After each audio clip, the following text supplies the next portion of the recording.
if I would have told you ahead of the Peach Bowl that ASU wouldn't score its first touchdown until 6 minutes left in the fourth quarter, you would have thought a Texas Longhorn beatdown happened on New Year's Day. And it was looking like that potentially at halftime. They were up 17-3. ASU was moving the ball, but struggling to get into the end zone. But they came storming back, and it was a 2-overtime thriller. Texas ended up winning it 39-31, but ASU showed a lot of people that weren't familiar with the brand what they're all about and what could be to come here in the coming years.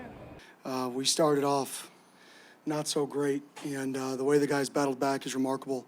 Like I told them, if they could rewind in the locker room, I hate to lose more than anybody, but now that it's over, when you can reflect and where these guys have come is an incredible testament to the team. But golly, that one sucks. And to no one's surprise, Cam Skattebo did what Cam Skattebo does, and that helped fuel this massive comeback for the Sun Devils. He ran it, he threw it, he caught the ball. He ended up with 144 rushing yards, 2 touchdowns on the ground. He caught 8 passes for 99 yards, and he also had a 42-yard completion for a touchdown to Malik McClain, and that's what helped jumpstart all of this. It was very Cam Skattebo, and he was also just dealing with throwing up on the sideline as well. I threw up. I threw up. I drank too much water too fast, and I was kind of feeling sloshy, and then felt better after. So puke and rally. I felt a lot better after throwing up, and that's when it all started, I mean, this is just a Tuesday for Cam. It is. This is Tuesday. Wednesday. Yeah, Got his good days point. backwards. Good point. He's a special player. I mean, he's somebody. It's just Cam. It's exactly what I expected. Bottom line, when you give him the ball, crazy things happen. They saw a man earlier in the game. He runs to the sideline. I got to win a go ball. I'm like, I agree. And we found a way to get him a go ball, and he makes the play. And that's just Cam. He's changed my life forever, in a good way. Simple. They've supported me through everything, put me in a position to be successful. So I thank everybody in the ASU community and Coach Dillingham and his staff. There's no way around it. ASU was picked dead last at the beginning of the year in the Big 12. They win the conference. They win 11 games. They go to the college football playoff. All of that, it's one of the most magical seasons ASU has ever had, if not the most magical. But it's still disappointing despite exceeding all of those expectations when the season is over. And a lot of these players will be coming back. They've already announced that they will be coming back to Tempe, but this won't be the same team. There will be guys that move on, including Skattebo, including the Shamari Simmons of the world, Lee Fatanu, some key members that will be moving on.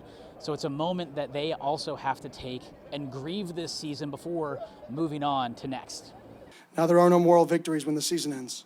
There's no such thing. This should hurt. This should be painful. The locker room is dreadful right now, and it should be. If it wasn't, something would be wrong. But at the same token, now that this is over, I really am going to challenge our guys to reflect on where it all started, because it really is remarkable. And, like I said, I won't be able to sleep for a while, but I will reflect immediately, because it's an incredible season. Now, of course, sports performances aren't linear. You don't just keep going up, up, up, and up. There are ups, there are downs. They're bringing back a lot of the same guys, as we mentioned before, but that doesn't necessarily guarantee success. But you can start to feel the tides turning in Tempe, that this could be a sustainable thing. And that was also added to the fact that Kenny Dillingham just received a new contract that will keep him in the desert for the foreseeable future.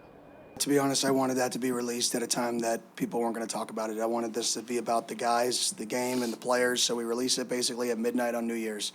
So it's not in the media, because it's not about me, it's about these guys. But I'm fired up that we can continue to build this thing. And like I said, I'm a Sun Devil, and that's awesome for me, but I didn't want that to be a distraction or people to really talk about it.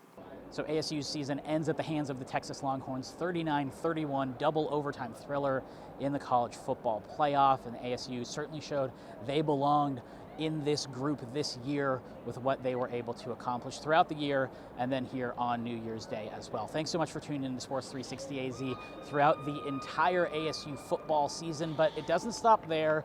We have the portal, we have recruiting, there's always something going on here with college football, and make sure to keep it to Sports 360 AZ each and every week for your ASU coverage.